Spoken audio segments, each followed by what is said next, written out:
Hello दोस्तों, आपका स्वागत है आपके अपने YouTube channel unique science classes में। आज हम स्टार्ट करने जा रहे हैं क्लास 10th का केमिस्ट्री का पार्ट 3 रासायनिक अभिक्रिया एवं समीकरण। इसमें नेक्स्ट हेडिंग है ऊष्माक्षेपी अभिक्रिया। तो आइए समझ लेते हैं कि ऊष्माक्षेपी अभिक्रिया क्या है। पहले आप ये समझिए कि आप पूरा वीडियो शुरू से अंत तक देखिए, निश्चित ही समझ में आएगा। तो पहले समझते हैं ऊष्माक्षेपी अभिक्रिया क्या है। ऊष्माक्षेपी अभिक्रिया समझ लेते हैं। तो ऊष्माक्षेपी अभिक्रिया वह है जिसमें रिएक्टेंट के बाद जो प्रोडक्ट बनता है, प्रोडक्ट के साथ साथ ऊष्मा भी निकलती है। तो ऐसी अभिक्रिया को क्या कहते हैं? ऊष्माक्षेपी अभिक्रिया कहते हैं। जैसे हम रिएक्टेंट लेंगे, उसके बाद उसकी क्रिया कराएंगे तो बनेगा क्या? प्रोडक्ट। प्रोडक्ट के साथ साथ क्या निकलेगी? ऊष्मा भी निकलेगी, एनर्जी भी निकलेगी। तो ऐसी अभिक्रिया को कौन सी अभिक्रिया कहते हैं? ऊष्माक्षेपी अभिक्रिया कहते हैं। तो आइए एग्जाम्पल के माध्यम से समझते हैं ऊष्माक्षेपी अभिक्रिया को। जैसे एग्जाम्पल के लिए ले लेते हैं बिना बुझा चूना, CaO। एक किसका फार्मूला है? बिना बुझा चूना है ये, बिना बुझा चूना क्या है? बिना बुझे चूने की क्रिया जल के साथ कराएंगे तो बनेगा क्या? बुझा चूना बनेगा। वाटर से क्रिया करा देते हैं इसका, H2O। ये क्या है? जल है। जल से क्रिया कराएंगे तो बनेगा क्या?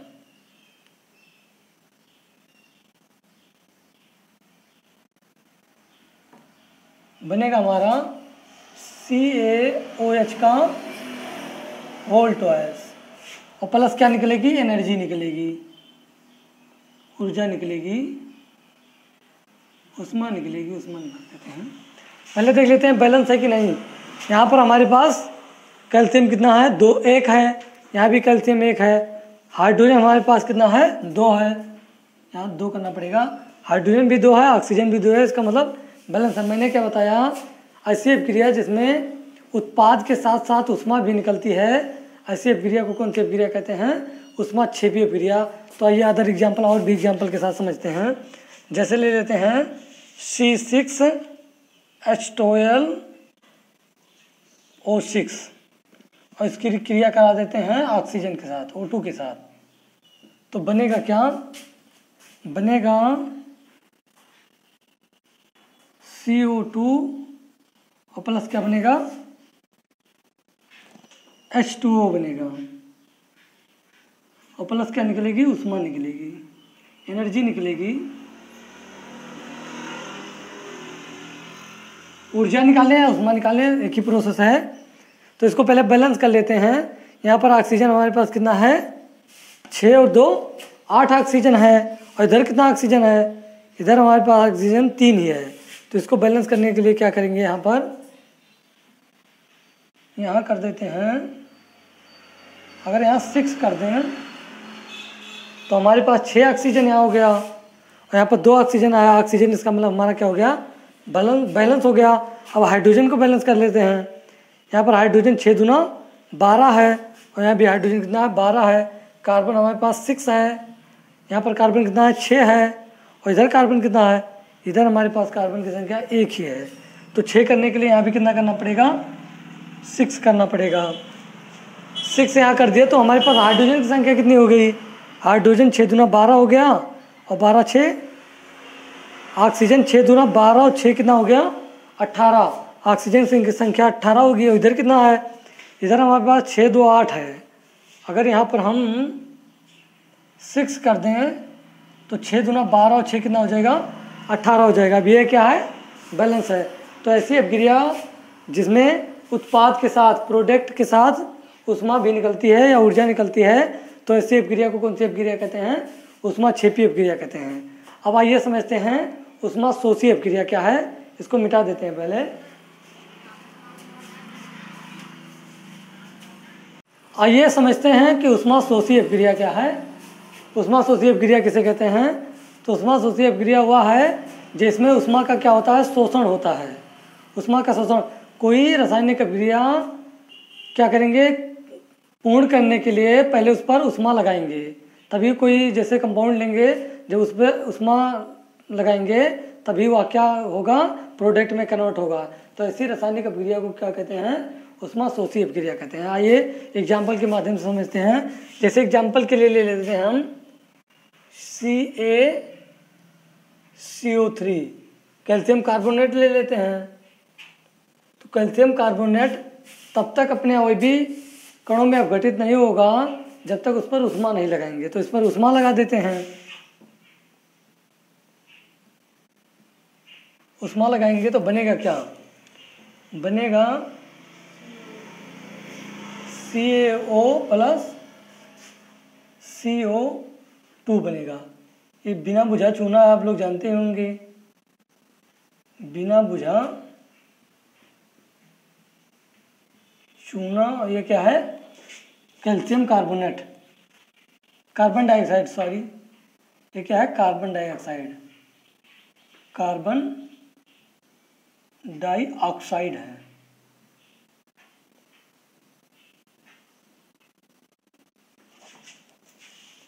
ये क्या है, कार्बन डाइऑक्साइड है। तो आपने देखा कि हम कोई कंपाउंड लिए, उस पर जब तक उष्मा नहीं लगाए तब तक वो अपने अवयवी तत्वों में अपघटित नहीं हुआ।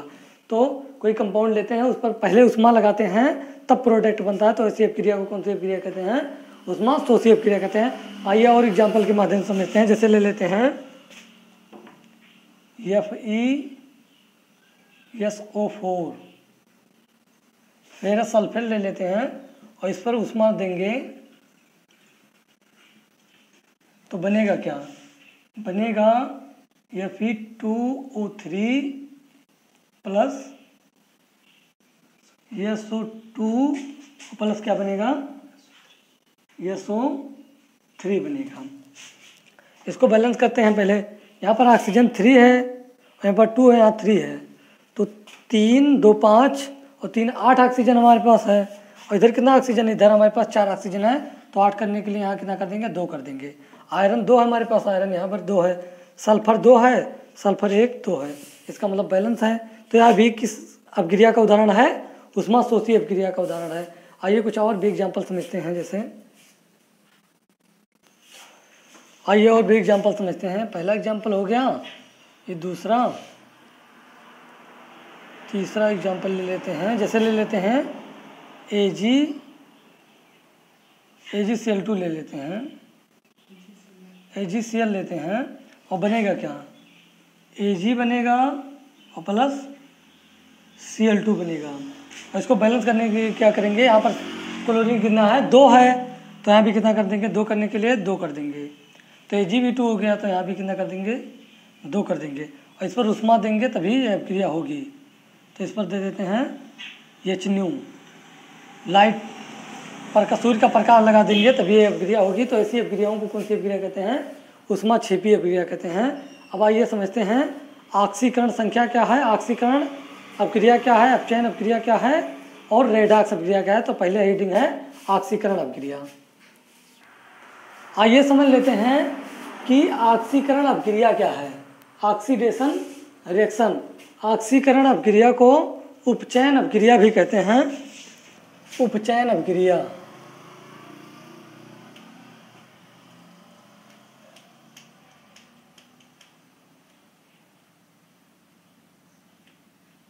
उपचयन अपक्रिया।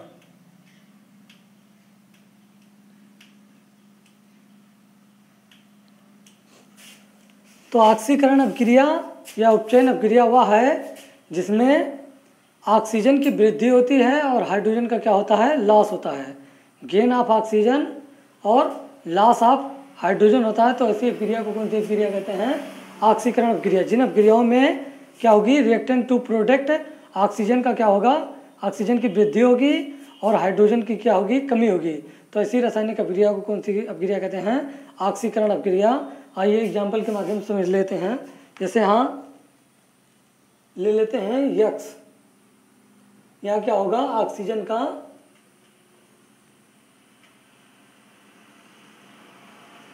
O2 का क्या होगा, गेन होगा। गेन, ऑक्सीजन का क्या होगा, ऑक्सीजन की वृद्धि होगी।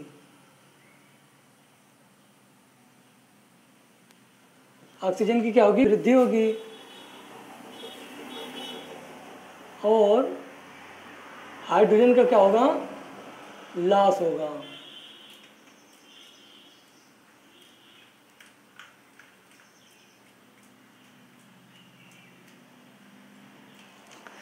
तो मैंने क्या बताया, जिन रासायनिक अभिक्रियाओं में ऑक्सीजन की वृद्धि होती है और हाइड्रोजन की क्या होती है, कमी होती है, ऐसी रासायनिक अभिक्रिया को कौन सी अभिक्रिया कहते हैं, ऑक्सीकरण अभिक्रिया। यहाँ पर एग्जाम्पल दिया हुआ है, ये समझते हैं। यहाँ पर एग्जाम्पल जैसे दिया हुआ है, मैंने क्या बताया, ऑक्सीजन की वृद्धि होगी या हाइड्रोजन का, ऑक्सीजन की वृद्धि होगी या हाइड्रोजन का क्या होगा, लॉस होगा। तो यहाँ पर हाइड्रोजन का क्या हो रहा है, लॉस हो रहा है। यहाँ देखिए आप एग्जाम्पल में, यहाँ क्या हो रहा है, loss of hydrogen, loss of hydrogen. यहाँ पर H2 था तो हाइड्रोजन क्या हो गया, सल्फर से क्या हो गया, हाइड्रोजन निकल गया, तो लॉस हो रहा है हाइड्रोजन का कि नहीं, तो लॉस हाइड्रोजन का होगा तो कौन सी अभिक्रिया होगी, ऑक्सीकरण अभिक्रिया होगी। कौन सा रिएक्शन होगा, ऑक्सीडेशन, ऑक्सीडेशन हुआ। अब दूसरे में समझ लेते हैं, ये पहला था, दूसरे में क्या हो रहा है, यहाँ ऑक्सीजन की क्या हो रही है, वृद्धि हो रही है। यहाँ से देखिए आप, यहाँ क्या हो रहा है, gain of hydrogen, gain of oxygen हो रहा है, गेन ऑफ ऑक्सीजन, तो कौन सी अभिक्रिया होगी, ऑक्सीडेशन। ये भी कौन सी अभिक्रिया होगी, ऑक्सीकरण अभिक्रिया, क्योंकि ऑक्सीजन का क्या हो रहा है, वृद्धि हो रहा है। यहाँ पर कॉपर से क्या हो रहा है, ऑक्सीजन में वृद्धि हो रहा है। यहाँ पर देखेंगे, सॉरी, कॉपर से क्या हो रहा है, कॉपर में ऑक्सीजन की वृद्धि हो रही है। तो यहाँ पर देखिए लिखा हुआ है, ऑक्सीजन की जब वृद्धि होगी तो कौन सी अभिक्रिया होगी, ऑक्सीकरण अभिक्रिया होगी। आइए तीसरा एग्जाम्पल समझते हैं। तीसरे एग्जाम्पल में क्या दिया हुआ है, यहाँ भी क्या हो रहा है, ऑक्सीजन की वृद्धि हो रही है, ऑक्सीजन की वृद्धि,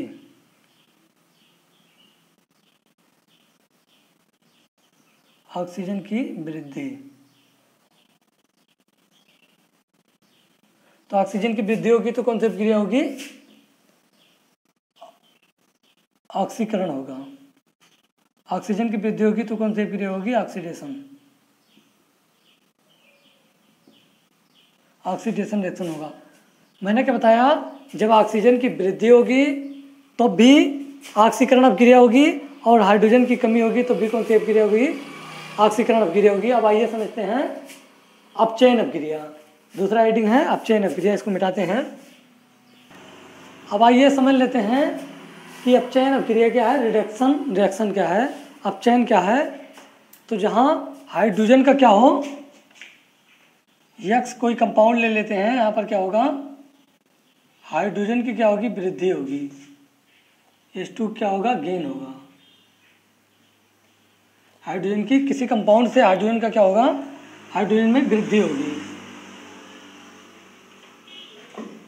हाइड्रोजन में वृद्धि होगी, और किसी कंपाउंड से यहाँ ऑक्सीजन में क्या होगा, ऑक्सीजन में कमी होगी, लॉस ऑफ ऑक्सीजन होगा।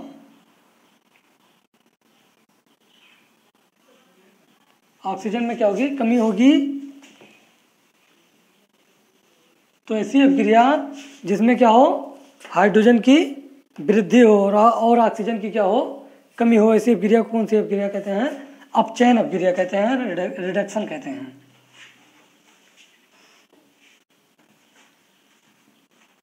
रिडक्शन, अपचयन।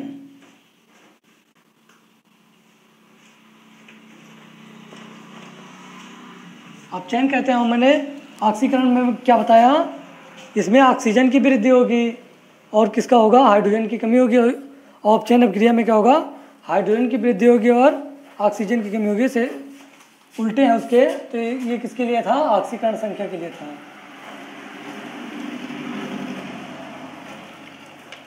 ऑक्सीडेशन के लिए था। आइए अब रिडक्शन का कुछ एग्जाम्पल समझते हैं। रिडक्शन जैसे ले लेते हैं हम H2 प्लस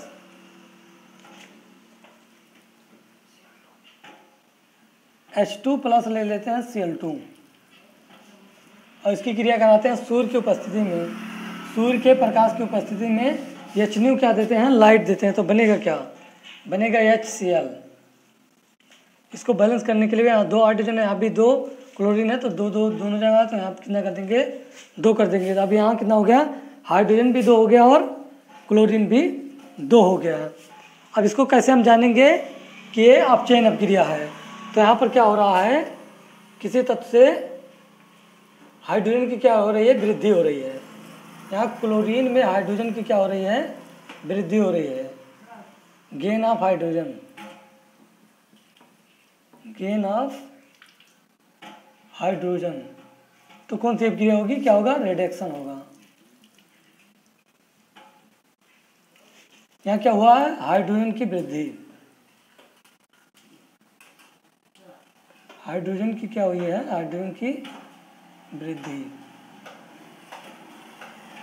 मैंने यहाँ क्या बताया है, हाइड्रोजन की यहाँ क्या हुआ है, वृद्धि हुआ, गेन हुआ, वृद्धि हुआ। तो इसका मतलब कौन सी अपक्रिया होगी, अपचयन अपक्रिया होगी।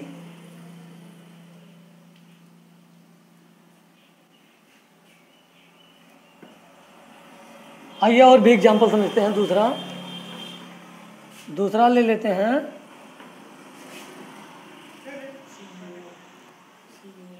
CuO plus H2। तो बनेगा क्या हमारा, बनेगा H2O बनेगा प्लस कॉपर निकलेगा। अब इसको समझते हैं कैसे रिडक्शन अपक्रिया है।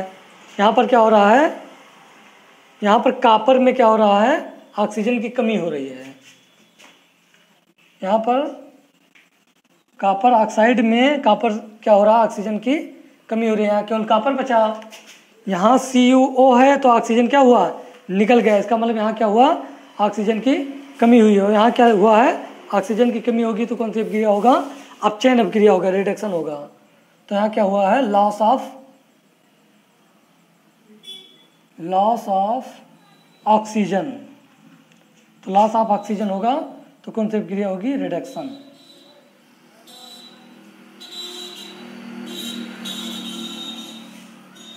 मैंने क्या बताया, अगर ऑक्सीजन की वृद्धि होगी और हाइड्रोजन की कमी होगी तो उसे ऑक्सीकरण अपक्रिया कहेंगे। और उसके अपोजिट है, यदि हाइड्रोजन की वृद्धि हो किसी अपक्रिया में और ऑक्सीजन की क्या हो, कमी हो, तो कौन सी अपक्रिया होगी, अपचयन अपक्रिया होगी। अब आइए समझते हैं ऑक्सीडेशन एंड रिडक्शन। आइए समझ लेते हैं कि रेडॉक्स अपक्रिया क्या है, रेडॉक्स रिएक्शन क्या है। तो समझते हैं रेडॉक्स रिएक्शन क्या है। तो वह अपक्रिया जिसमें ऑक्सीकरण और अपचयन अपक्रिया साथ साथ होती हैं, जिस रिएक्शन में ऑक्सीकरण और अपचयन साथ साथ होती हों, ऐसी अपक्रिया को क्या कहते हैं, रेडॉक्स अपक्रिया कहते हैं। तो आइए एग्जाम्पल के माध्यम से समझते हैं कि रेडॉक्स अपक्रिया क्या है। जैसे एग्जाम्पल के लिए ले लेते हैं हम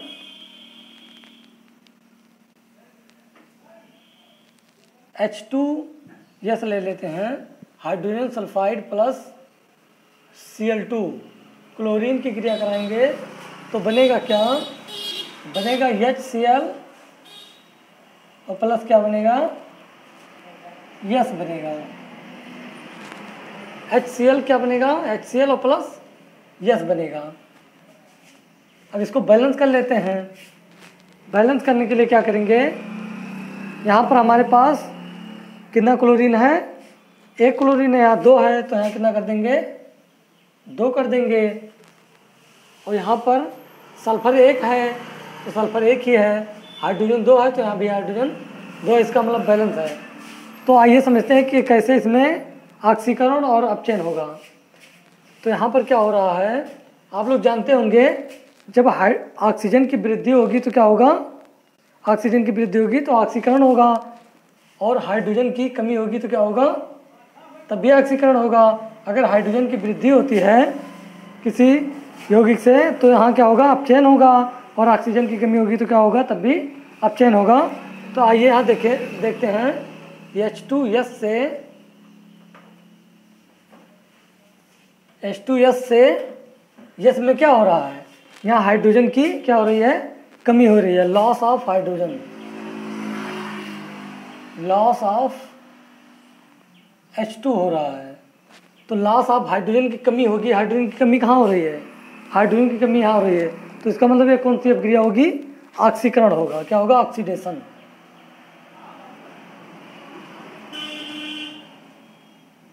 क्या होगा? ऑक्सीडेशन होगा। और यहाँ क्या हो रहा है? Cl2 में क्या हो रहा है?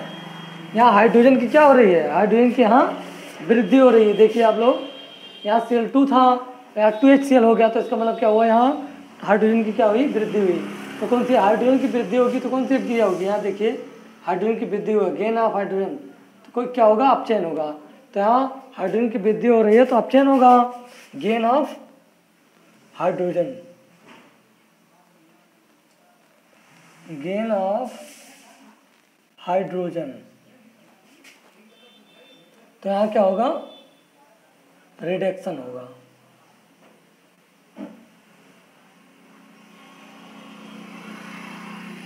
तो मैंने बताया कि जिन रासायनिक अपक्रियाओं में ऑक्सीकरण और अपचयन दोनों अपक्रियाएं साथ साथ होती हों, ऐसी अपक्रिया को कौन सी अपक्रिया कहेंगे? रेडॉक्स अपक्रिया कहेंगे। आइए और भी एग्जाम्पल समझते हैं। दूसरा एग्जाम्पल ले लेते हैं। दूसरे एग्जाम्पल में हम लेंगे CuO प्लस क्या लेंगे? H2। अब बनेगा क्या?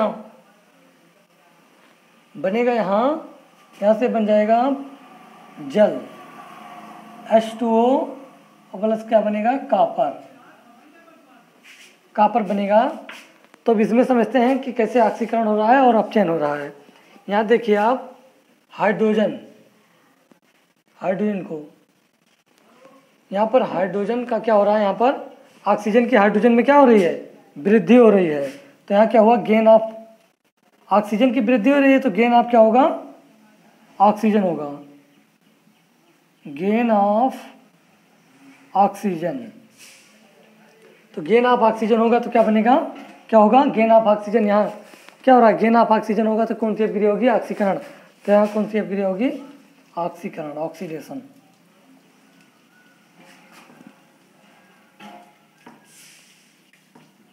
ऑक्सीडेशन होगा। और यहाँ क्या हो रहा है? कॉपर ऑक्साइड से कॉपर में क्या हो रहा है? लॉस ऑफ ऑक्सीजन हो रहा है। ऑक्सीजन का क्या कर रहा है? लॉस कर रहा है। तो loss of oxygen, loss of oxygen क्या होगा? यहाँ देखिए, लॉस ऑफ ऑक्सीजन हो रहा है, इसका मतलब कौन सी अपक्रिया होगी? अपचयन अपक्रिया होगी, रिडक्शन होगा।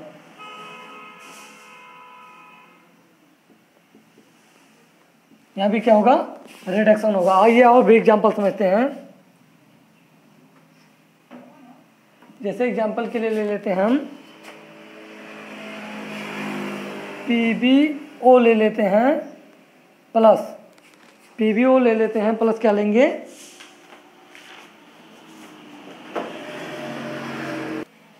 प्लस क्या ले लेते हैं? कार्बन ले लेते हैं।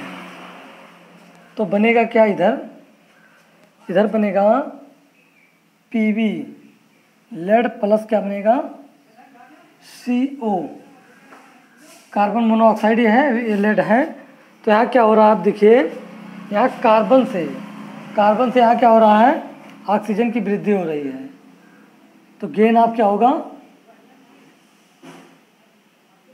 Gain of oxygen. तो गेन ऑफ ऑक्सीजन होगा तो कौन सी अपक्रिया होगी? ऑक्सीकरण होगा। तो यहाँ लिख देते हैं ऑक्सीडेशन।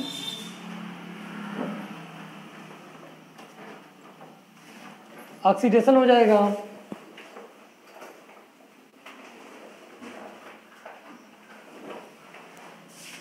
अब यहाँ ऑक्सीजन की वृद्धि हुई तो ऑक्सीडेशन हुआ। अब यहाँ क्या हो रहा है?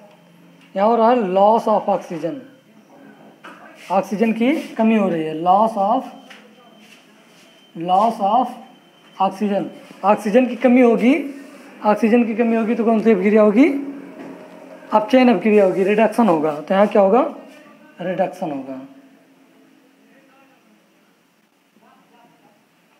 यहाँ क्या होगा? रिडक्शन होगा। तो ऐसी अपक्रिया जिसमें ऑक्सीकरण और अपचयन साथ साथ हो रहे हों, ऐसी अपक्रिया को कौन सी अपक्रिया कहेंगे? रेडॉक्स अपक्रिया कहेंगे। आप स्क्रीनशॉट ले सकते हैं। आइए समझ लेते हैं कि विस्थापन अपक्रिया क्या है। विस्थापन अपक्रिया डिस्प्लेसमेंट रिएक्शन। पहले बताते हैं आपको कि विस्थापन अपक्रिया क्या है। विस्थापन अपक्रिया वह है जिसमें अधिक सक्रिय धातु अपने से कम सक्रिय धातु को क्या करता है, विस्थापित कर देता है, या अधिक क्रियाशील तत्व अपने से कम क्रियाशील तत्व को क्या करता है, विस्थापित कर देता है। ऐसी अपक्रिया को कौन सी अपक्रिया कहते हैं, विस्थापन अपक्रिया कहते हैं। आइए एग्जाम्पल के माध्यम से समझते हैं विस्थापन अपक्रिया को। जैसे यहाँ पर लिए हैं Fe iron plus copper sulphate villain, तो यहाँ पर क्या करेगा, आयरन कॉपर को क्या करेगा, विस्थापित कर देगा। यहाँ देखिए आयरन का स्थान कॉपर से क्या है, ऊपर है, तो ये आयरन क्या करेगा, कॉपर को उसके यौगिक से क्या करेगा, विस्थापित कर देगा। तो यहाँ से हो जाएगा FeSO4 प्लस क्या हो जाएगा Cu। तो यहाँ पर क्या है, आयरन धातु कॉपर को क्या किया है, कॉपर सल्फेट विलेन से कॉपर को क्या कर दिया है, विस्थापित कर दिया है। तो ऐसी अपक्रिया को क्या कहते हैं, विस्थापन अपक्रिया कहते हैं। आइए और एग्जाम्पल, पहले इसको समझ लेते हैं कि सक्रियता श्रेणी क्या है। यहाँ पर सक्रियता श्रेणी दी हुई है, ये धातुओं की घटती हुई सक्रियता रासायनिक सक्रियता है। जो सबसे ऊपर है, जो तत्व जो धातु है वह क्या है, सबसे ज़्यादा सक्रिय है। जैसे जैसे नीचे आएंगे उसकी सक्रियता क्या होती जाएगी, घटती जाएगी। यहाँ पर लिथियम सबसे सक्रिय धातु है, उससे कम है पोटेशियम, उससे कम बेरियम, उससे कम strontium, calcium, sodium, magnesium, aluminium, manganese, zinc, chromium, iron, cadmium, cobalt, nickel, tin, lead, hydrogen, copper, Hg, Ag, Pt और Au। सबसे कम सक्रिय धातु कौन सा है, सोना है, Au। आइए और भी एग्जाम्पल के माध्यम से समझते हैं। जैसे एग्जाम्पल के लिए ले लेते हैं Zn, जिंक धातु ले लेते हैं और उसकी क्रिया भी कॉपर सल्फेट से करा देते हैं, CuSO4, इसका नाम है जिंक। यह जिंक और ये क्या है, कॉपर सल्फेट।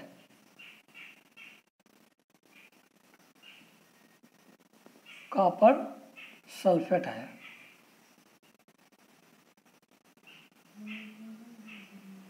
तो जिंक की अपक्रिया कॉपर सल्फेट से कराएंगे तो क्या करेगा, यहाँ पर कौन सा धातु ऊपर है, कौन सा ज़्यादा सक्रिय है।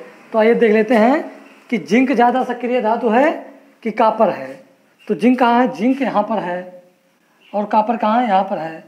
तो ऊपर कौन है, जिंक है, सबसे ज़्यादा सक्रिय क्या है, जिंक है। तो जिंक क्या करेगा, कॉपर को उसके यौगिक से क्या करेगा, विस्थापित कर देगा, उसका स्थान स्वयं ग्रहण कर लेगा। तो यहाँ से क्या हो जाएगा, जब जिंक कॉपर को हटाएगा तो इसकी जगह पर जिंक चला जाएगा, तो यहाँ से हो जाएगा ZnSO4 हो जाएगा, प्लस क्या बचेगा, कॉपर Cu। तो ऐसी अपक्रिया को कौन सी अपक्रिया कहेंगे, विस्थापन अपक्रिया कहेंगे। आइए और भी एग्जाम्पल को समझते हैं। जैसे यहाँ पर दिया हुआ है Pb लेड और यहाँ पर दिया है कॉपर क्लोराइड।